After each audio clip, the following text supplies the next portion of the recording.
don't see you. Welcome back, finally, to the Failed Archive. Today we're looking at Where Dark Things Rise, Andrew K. Clarke's 1980 sequel to Where Dark Things Grow, published by Quill and Crow in 2025. 2 generations have passed.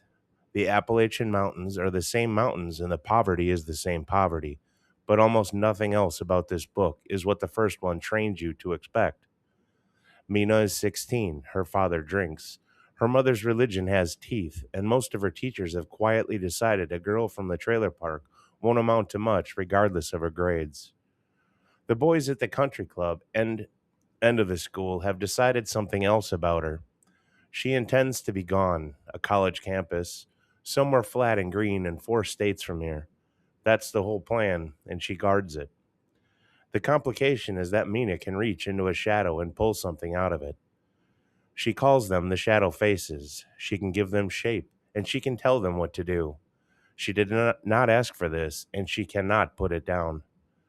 Then there's Gabe, who lives with his grandparents in a house on Elk Mountain, and who is being followed by something that wears a preacher's collar in daylight. When Mina's best friend disappears after a church youth retreat, the plan stops being the plan. That's the setup. What Clark actually does with it is the reason we're here for 25 minutes instead of 5, and it's going to require us to talk about what this book withholds. Most sequels in this genre have one job, and it's a job about supply. The first book established a mechanism. Readers responded to that mechanism, and the second book's task is to provide more of it, more often, at greater scale, with the rules filled in. That's the contract, and it's a reasonable contract. Clark doesn't sign it. Where Dark Things Rise takes the machinery that made the first novel work and puts it away for a substantial portion of its length. And what it puts in that space is not a monster. It's a room full of teenagers being systematically taken apart by adults who believe they're doing God's work. The clinical deviation here is that Clark separates the horror from the supernatural and then refuses to reunite them on schedule. There is a creature in this book. There are shadows that stand up and walk. But the sequence most readers will remember, and the sequence that occupies the largest continuous block of the novel, contains none of that. It is a church youth camp, and the technique is starvation, sleep deprivation, forged paperwork, and scripture assigned to a child like a sentence handed down. Nothing in it requires a wolf. That's the point Clark is making, and he makes it by withholding the wolf. The second deviation is what Clark does with the power itself. In the standard version of this story, a teenager with an ability learns the rules, masters the ability, and the ability becomes the answer. Mina's ability arrives without an origin, without instruction, and without anyone qualified to explain it. Nobody hands her a lineage. Nobody arrives to train her. The adults who know something about what she can do are evasive or dying or both. And the book is not building toward a chapter where the system gets explained because that chapter does not exist. Clark treats folklore the way folklore actually behaves in the places it comes from. The thing in the woods is simply there. It does not come with a manual, and the people who live near it do not get one. The third deviation is structural, and it's the one that will divide this book's readership. The first novel ran one protagonist through one escalating situation. This one rotates its point of view across 4 characters, and it does not distribute their time equally. For a long central stretch, the novel's actual lead is barely present, named once in passing, absent entirely from several consecutive chapters, while the reader sits with a secondary character in the worst place in the book. That is a bold thing to do to an audience that came back for something specific, someone specific. Whether it's the right thing to do is a question we'll take up properly later, because the honest answer is that it depends entirely on what you are reading for. What holds all 3 deviations together is a refusal to reassure. This is a book about inheritance that declines to explain how inheritance works, about, about power that declines to say where power comes from, and about a monster that spends a third of its length letting human institutions do the monstrous work for it. Clark had a formula available to him. He had a successful first novel, an established mechanism, and an audience that would have accepted more of the same. He built something harder instead. Andrew K. Clark is from Western North Carolina, and his people settled there before the Revolutionary War. He holds an MFA from Converse University, and he did not arrive at horror through horror. He arrived through poetry. A collection called Jesus in the Trailer from Main Street Rag Press, shortlisted for the Able Muse Book Award. His first novel came out in 2024 from Cowboy Jamboree Press, took a finalist slot for the Manly Wade Wellman Award and a shortlisting for the Sir Walter Raleigh Fiction Award, and won an IPPY for horror. The sequel moved to Quill and Crow and picked up an Indie Reader Discovery Award and a Next Generation Indie Book Award finalist nod. The third novel, Hollow Folk, arrives from Quill and Crow at the end of September. Here's the paradox, and it's a useful one. Clark has said in an interview that the thing he wishes more readers would engage with in his work is what he's saying about class. Not the folklore, not the monsters, class. And what he keeps getting, understandably, is readers who want to talk about the wolf. He has built two novels whose most reliable engine is economic despair, and he has watched the supernatural furniture absorb most of the conversation. That tension explains a great deal about the book we're auditing. When Clark spends a third of a horror novel on a room where children are being starved by adults with a scriptural justification, he is not taking a detour from his subject. He is walking directly at it and taking the monsters off the field so nothing else can be blamed. The religious material has a source too. Clark has described growing up inside a very conservative strain of Christianity. This is not an outsider's critique of belief, it's someone writing from inside the building. One more note on method, because it shows up in the prose. Clark has said the Wolvers come out of Scottish folklore, twisted into something of his own. Twisted, not systematized. He took a shape, not a rule book, and that decision has consequences for the sequel that we'll be discussing at some length. Clark has named his own shelf, and it's worth starting there because it tells you what he thinks he's doing. He's placed his work alongside Andy Davidson's The Hollow Kind and Stephen Graham Jones's The Only Good Indians. Both are books where the supernatural element is real and also functions as an argument about inheritance, about what a family or a people carries forward whether or not anyone chose to carry it. That's the tradition Clark is claiming, and on the evidence of the sequel, the claim holds. The first literary alignment I'd offer is Shirley Jackson's We Have Always Lived in the Castle. That may sound like a strange fit for Appalachian folk horror, but the structural rhyme is exact. Jackson gives you a narrator with a capability, a village that has already decided what she is, and a book that never once explains the mechanism of her power, because explaining it would destroy the thing the novel is actually about. Jackson understood that a rule system is a form of reassurance, and reassurance was not an offer. Clark makes the same wager. Mina's ability arrives without an origin and departs without one. And that refusal is not laziness, it's the same instinct. And that unexplained thing in the house is worse than the cataloged one. The second is Flannery O'Connor, specifically the O'Connor of Wise Blood. What O'Connor understood better than almost anyone is that religious horror does not require a demon. It requires a man who is completely sincere. The preacher in Clark's novel is at its most frightening not when he transforms into anything, but when he is sitting behind a desk answering a sheriff's questions with perfect doctrinal composure, routing every inquiry through the theology his congregation already accepts. The apparatus of belief is the weapon, and it works because the people inside it are not pretending. On the visual side, the closest comparison is the first season of True Detective, not for the mystery structure, but for the handling of rural religion as an organizational apparatus rather than a set of beliefs.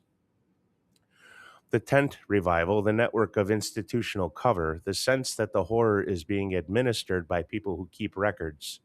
Clark's church runs on exactly that logic. Second, Midnight Mass. Flanagan and Clark are working the same seam: a small community, a charismatic clergyman, a supernatural element the faithful interpret as a blessing, and a script that takes the theology seriously enough to let believers make their case in their own words. Both understand that the scariest sermon is a good one. And third, for the sequel's shape rather than its content, The Empire Strikes Back. I'm not being cute. That film is the oh my god, canonical, canonical middle installment that refuses its audience the satisfactions the first one established. It separates the cast, withholds resolution, and ends on an unanswered question. It was divisive on release for exactly those reasons. Before the consensus turned, Where Dark Things Rise is making a version of that bet. Whether it pays off the way Empire did is not something I get to decide, and neither do you. That belongs to time. In a deep dive, a note before we open the machine. The archive runs spoiler free whenever the text allows it, and this novel makes that unusually difficult because several of its best structural decisions are also its concealments. So what follows works from the book's first movement and its jacket copy. And where the architecture depends on something I won't say, I'll tell you that I'm stopping rather than pretend the wall isn't there. We begin with the invasive breach, which asks a simple question: where is this safe place and how does it fail? Most Gothic answers that question with a trespasser, something that comes through the door that should not have been able to come through the door, and the horror is the violation of a boundary that was supposed to hold. Clark does something colder. In this novel, there is no boundary to violate, because every structure built to protect a child is already functioning as designed, and what it was designed to do is deliver. The church youth retreat that takes Aaron is not infiltrated, it is operating. The paperwork is signed, the parents consented.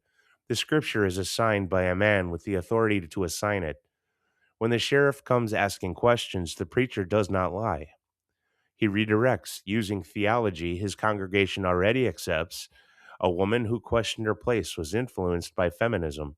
An absent wife has run off from God. A missing girl is in the hands of the Lord. Every deflection is doctrinally licensed. That's the breach. Not a door forced, but an institution doing exactly what it exists to do, with the whole apparatus of belief available to explain away the result. The sanctuary is not compromised. The sanctuary is the mechanism. The symmetrical debt is where this book becomes something the first novel could not have been, and it runs through a man losing his mind. Leo is Gabe's grandfather, a retired policeman with dementia, and Clark makes the extraordinary decision to write the condition from inside it rather than describe it from the outside. There is a passage where Leo lays out how memory now works for him. Some things sit on a shelf where he can pick them up and turn them over. Some appear behind wavy glass, and some have gone to the bottom of a pond where he can still make out their shape and color but can no longer reach them. That's not decoration. Clark then operates it. Later in the same scene, mid conversation, the water deepens and something Leo has been holding on to sinks into the silt while the reader watches it go. What survives that erosion is the point. He might not remember his own name tomorrow or where he set down a screwdriver that disappears daily, but he can always find where his wife has hidden the guns, and he wonders whether his remembering exists for that purpose. Consider the shape of that. A debt was contracted long before this book opens. The only man alive who knows its terms cannot hold them in his head long enough to warn anyone. And the last thing the disease leaves in the container is the capacity for violence. That is the symmetrical debt in its purest form. An account still being serviced by someone who has lost track of which installment he's on, and because he cannot hold it, it comes due on the generation below him. Clark then rhymes it, 20 pages later with the grandson. Gabe has written part of his song for Mina, cannot remember whether he forgot the rest or never finished it, and takes notes in his staff notebook each week because he is terrified of losing what he has. Same apparatus, opposite purpose. One man is preserving a killing, The other is preserving a love song. The disease and the romance produce identical behavior, and both of them conceal what they're doing from the people they love most, which is the household's actual disease, and it has nothing to do with medicine. The experimental psyche belongs to Mina, and it is the strongest instance in the book. Her power is not a gift, and Clark never lets it become one. It arrives without an origin, no lineage, no instructor, no chapter where someone qualified sits her down and explains the rules, because that chapter does not exist in this novel. What she has is a capability she did not ask for, cannot put down, and cannot account for. Watch the grammar, because that's where the pillar actually lives. Early on, things come into Mina. Feeling rises into her throat. The power moves outward from her, and she is the origin point.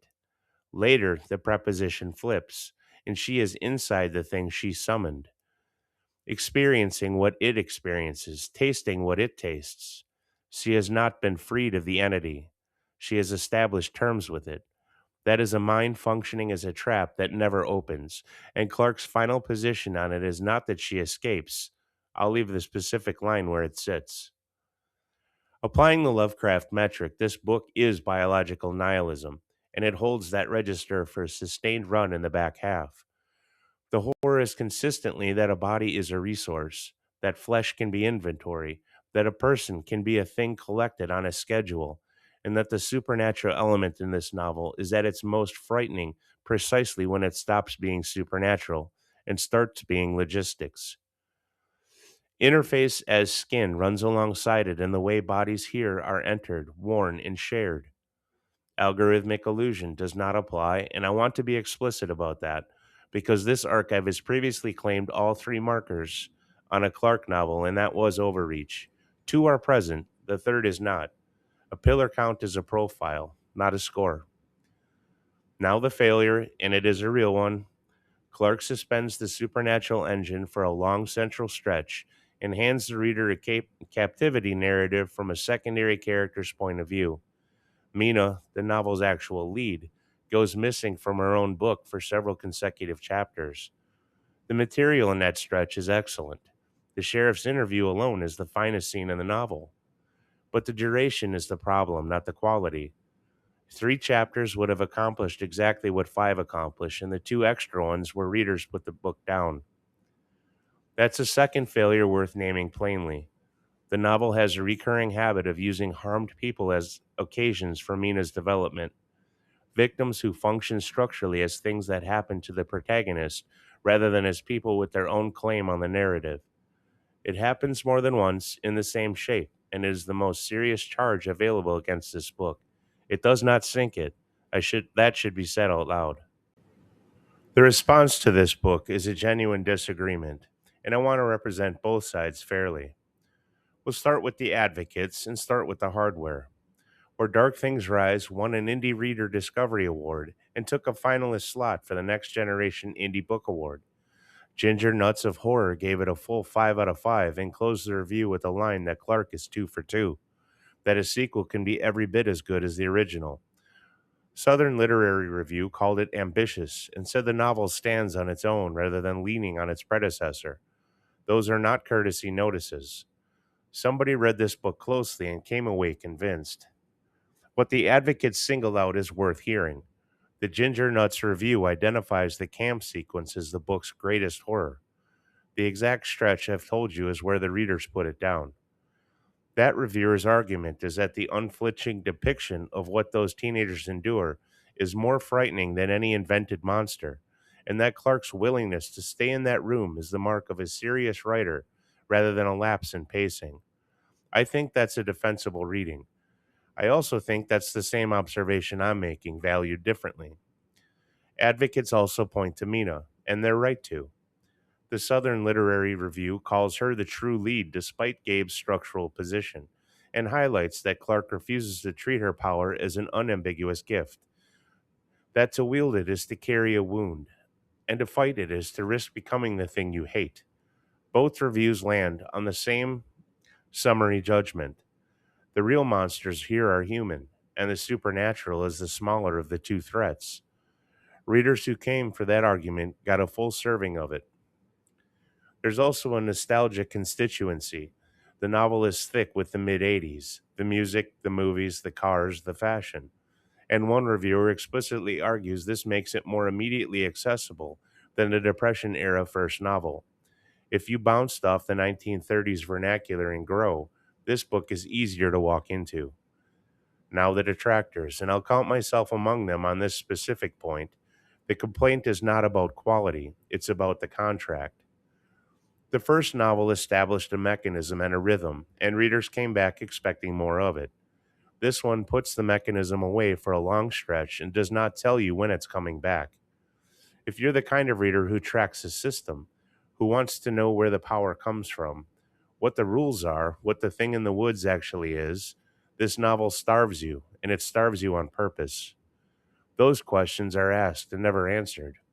Not deferred, not saved for later. There is no later. Clark's next novel is a different story with a different cast. And here's the uncomfortable version of that, which I don't think anyone else has said. The reader this book loses is not the casual one.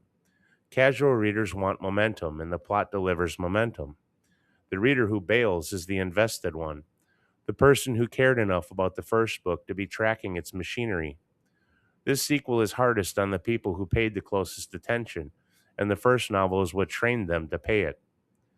So the split isn't literary versus popular, and it isn't good taste versus bad. It's what you're reading for.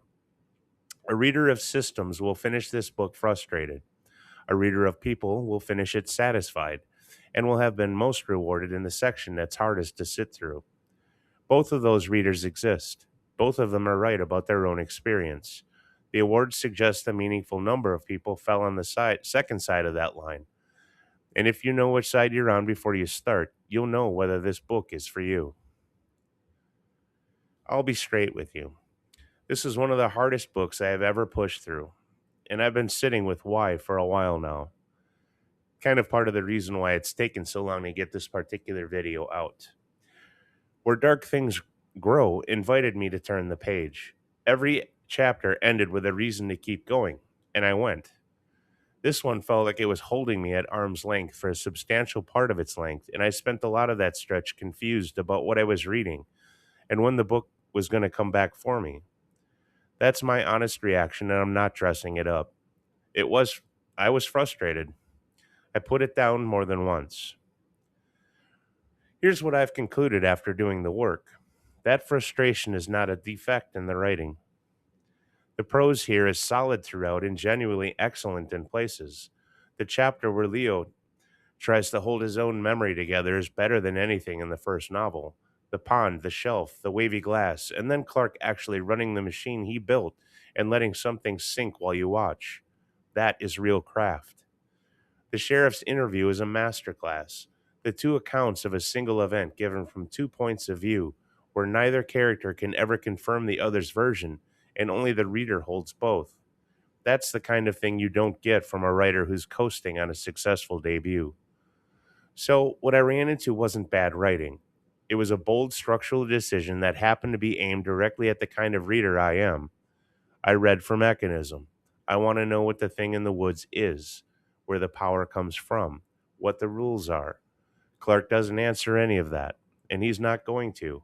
His next book is a different story entirely. He made a choice, and the choice cost him me for about 40% of this novel. I give him credit for making it.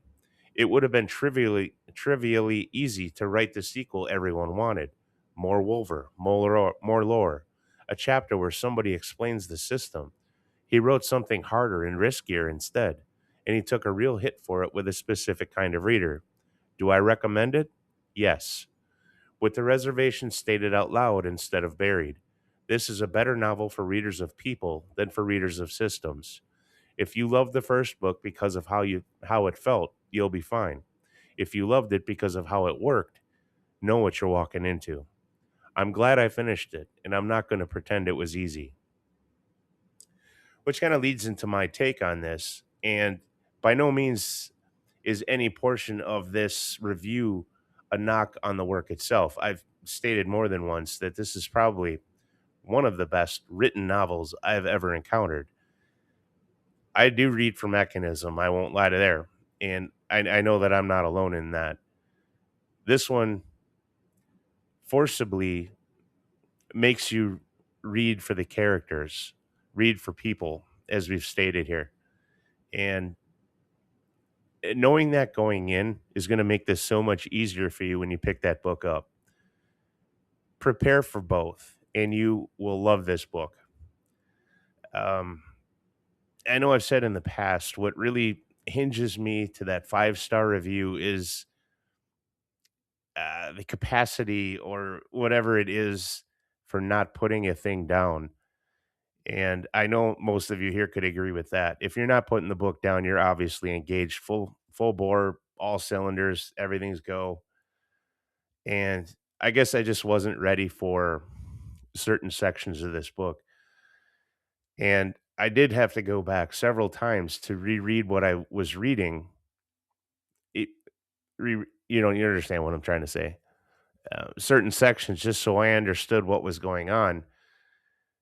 And one thing I do want to mention though is that each chapter gives you the POV right from go. So you know that you're in Mina's shoes, you know you're in Gabe's shoes, Aaron's shoes, and that does help. But still, at some points, you're waiting for the whole story to come together, and it kind of feels at times like it's so disjointed that it never will. But after the rereads, it does.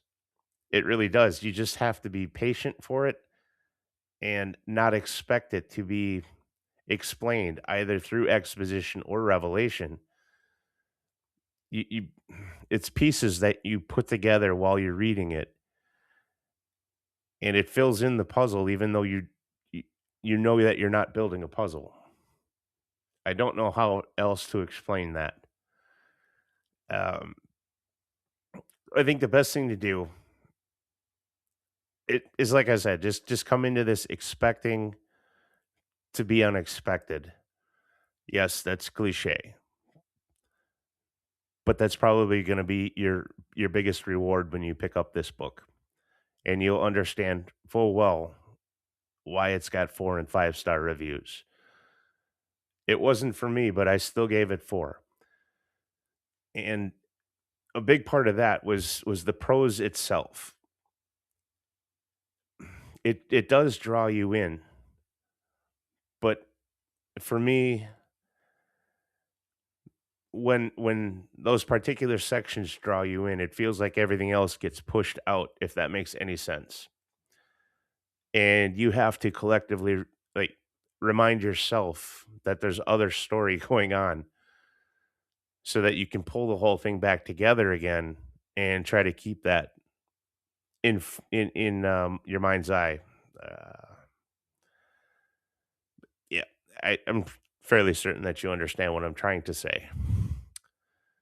But yes, once you have that expectation, I think this book is going to knock it out of the park for you. And I wish I would have watched a video like this before I read the book. And I think that probably would have really changed how I viewed it. One thing that I will say is that because I spent so much time on this particular book, I really wanted to get um, another take on it as far as my consumption. So I did pick up the audiobook too. And that helped out a lot. Although, and I'm going to be frank and honest here, sometimes the narration there felt like a drone. And if you if you've heard that kind of narrating voiceover before, you know that that can be a very big detractor too. However, the narrator did an amazing job on the voice shifting, especially when you get into the monsters. My that's just over the top. That's worth the money for the audiobook alone. So I can't even knock that completely. I gave that 4 stars as well. Um yeah. Is it the first book? No, but that's intentional. And I guess that's really the point of this entire review.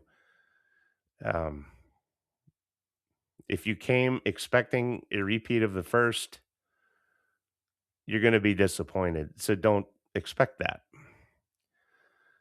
That's really all I can tell you. Other than the worst thing in this book was coming up to that last chapter and seeing the end. Now, when an author does that in their last chapter, that's generally closure on the entire story. So I'm honestly hoping that there is something in the future that keeps this going because I am invested in the characters themselves, even to this point. And then bridging that to um, the first book and Grow, I love the idea of generational epics, and this is that. Um, so yeah, I'm truly hoping for more. But in between there, we did mention that Clark has a new novel coming out at the end of September, so just a few weeks away. Different story altogether. We have seen the cover for it, and I will make sure to put it up here for the closing. But yeah, that's my take on it. And before I close this out, the disclosure. I bought this book from Andrew Clark in person at Appalachian Wordfest back in February, and I bought the audiobook myself more recently when I needed help getting through it. Nothing here was solicited, no review copy, no arrangement, no affiliate link. I've met the man. He was good company, and none of that has any bearing on the audit you just heard. Liking an author is not evidence about his book, and I'd rather say that out loud than let you wonder. One more thing worth knowing, Clark's next novel, Hollow Folk, arrives from Quill and Crow on September 29th. It's a haunted hotel in 1993, an eerily new cast, entirely new cast, and it's a different story altogether, which is precisely why the questions this book leaves open are going to stay open. It wasn't a hook, it was a decision. If you want to support the work being done here, the merch store is linked below. 50% of everything it takes goes to the Speculative Literary Foundation, which funds writers who are still building their first shelf. But the better support goes to the books themselves. This one's from a small press, which means it lives or dies on whether anyone asks for it. So ask. Walk into your independent bookstore and request Where Dark Things Rise by name. That single request does more for a Quill and Crow title than any algorithm will. Subscribe if this is the kind of thing you want more of, and argue with me in the comments. I mean that, especially if you read this book and it worked for you, because I know plenty of people did. Nothing on this shelf is finished. That's the entry. Go and read it and tell me I'm wrong.